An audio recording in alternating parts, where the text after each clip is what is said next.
Scotland has had a 10-year head start with MFL in the primary school. What lessons might they have for colleagues in England? There's been no single how-to that suits every environment.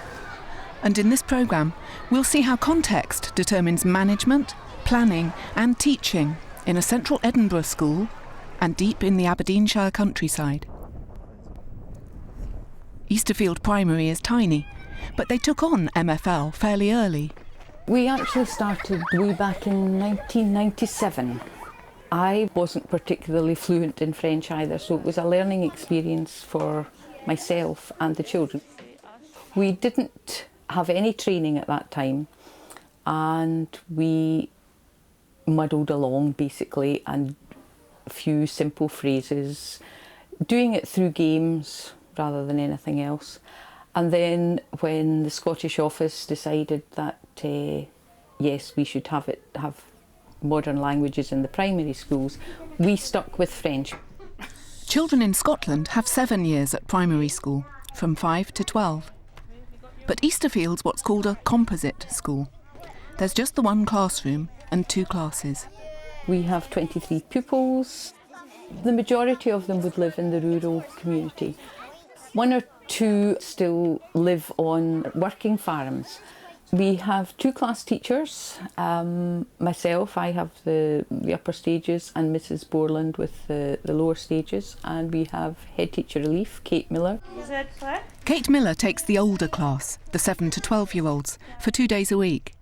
2, 10. When Kate joined us last Easter, I felt that she was a very fluent French speaker and thought as part of her remit I would give the French over to Kate.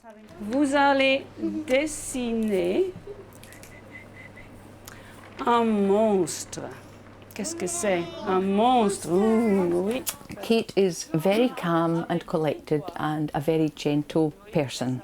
She gives them a great variety of activities within the French lessons. They're sometimes playing games, they do listening activities, they do reading activities, and she's just calm and well organised, which you have to be. There's not very much space at all, I'm sure you've noticed that. But on the other hand, it is very cosy to be all together. And for the French, I have a very small corner, as you can see. I would like to have more room to put things up, but that's not possible. With the phonics, we started with the E, je peux, and they made a little cloud there, and every word that we come across that has E, then that child makes a little cloud and writes that word, and we hang it up. And so that's just started, so we'll hopefully go on with that. Is Easterfield typical of the county? Anne Moncur oversees a wide range of school environments and teachers. Aberdeenshire's a large authority, very well spread out. It's a big area, and we have everything from 2-teacher schools to large schools like you would find in a city. So in terms of catering for modern languages, you've got a wide variety of situations to deal with. And we worked on the principle, which was the recommendation, the national recommendation, that the best scenario is to have the class teacher delivering. Now, we have to be honest and say it's not always possible. You get movement of teachers, perhaps you'll have a teacher trained in a language and they'll move to another school, perhaps get promoted. The teacher who fills in might not necessarily have that qualification. So at times there are practical difficulties to sort out. Probably the large percentage are delivering to their own class, and that's the ideal scenario. But where that's not possible, you've got other teachers in the school coming in and doing a slot with the class while somebody else takes their class. Aberdeenshire will look at each school on its merits and work out a solution for that. 200 kilometres south in the city of Edinburgh, Bethan Owen also sees advantages in flexibility. There's no one perfect model. Decisions are made on a local basis as to who's going to actually deliver the curriculum. So it'll be the head teacher, the management team, along with the staff of the school. More and more we're finding a system of internal specialists. Jim Wilson is deputy head at Bruntsfield Primary. He's a very experienced linguist. He actually goes into classes and teaches French and German. Wie vielte ist heute? They've been doing German with me for a year and a half. I teach them 45 minutes every week, and occasionally I can leave activities with the class teacher, written activities or listening activities that she can do between my visits, but basically it's the one lesson a week that they get. Any words that you remember? Stanley, what do you remember? Buch. Buch. Buch. It's das Buch. Buch. Wiederholt. Buch. We are now moving back, I think, to the model of specialist teachers, and it's partly because of our conditions of service. Next year in this school, I will be the only person teaching modern languages, and that is so that I can release class teachers for the 45 to 50-minute periods for their non-class contact time that they are entitled to. So today's learning objective, to learn the names of some of the classroom objects and their gender. Okay, it's a word we've used before, and we'll just talk about, make sure everybody's clear about what I mean by that. He's pushing them hard in the focused time. But these are all P7 students. In England, they'd be at secondary school. We have learning objectives. That's one of the things that we do in this school, the formative assessment strategies that we use, so that the children know at the outset where we're going, why, and how we'll know when we've got there. Foreign language teaching starts in Year 6 at Bruntsfield. It's only a requirement for the last 2 years of primary. But at Easterfield, the upper 4 years all learn together, so they spend 4 years in the same class. Lesson planning has to take this into account. These children are going to be having French for 4 years, and it's a 2-year programme in most schools. And so what we're doing is not just going through topics. We're doing colours this month, and we're doing parts of the body next month. But when we do it again next year, we'll try and go more into depth, so that maybe do colours in a different way, with shapes and colours, for example.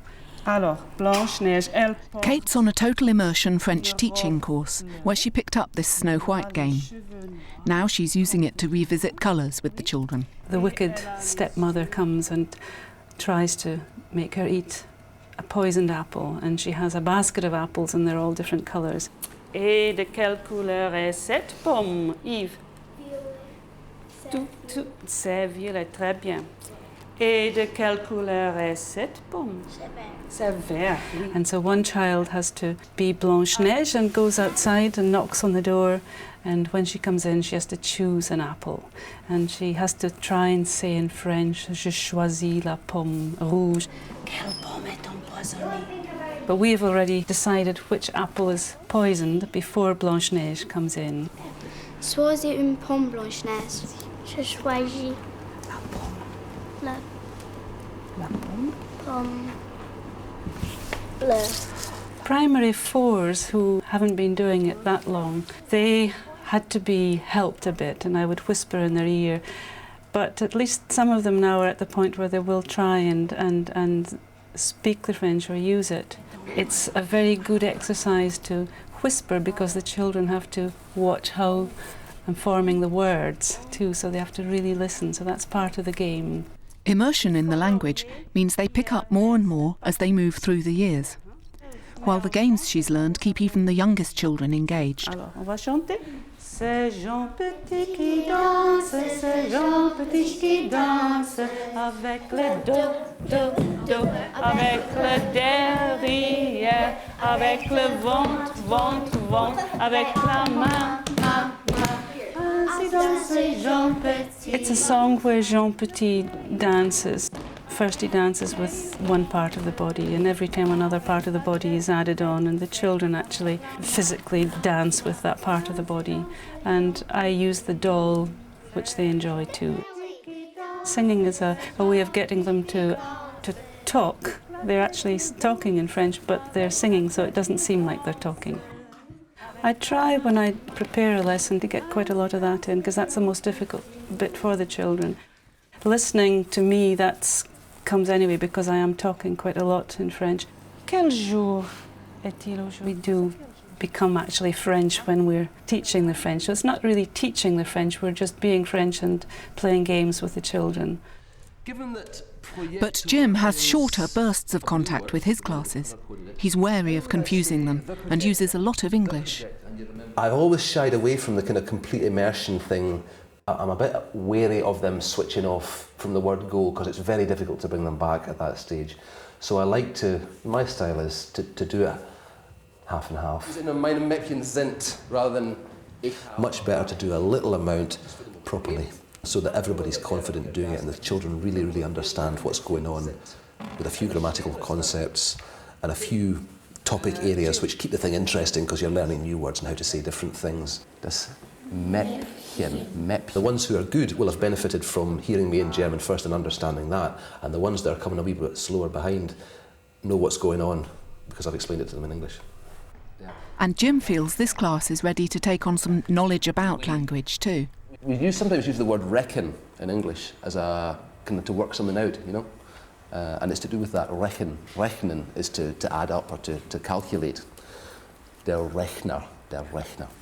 I'm very keen to point out the similarities with English and the differences, and so wherever we come across a word that has got a connection with an English word, I'm flagging it up to help them remember the word and a structure that might be similar or different from English, so that they're seeing how the language builds together as well as just learning a bunch of words. Augen zu.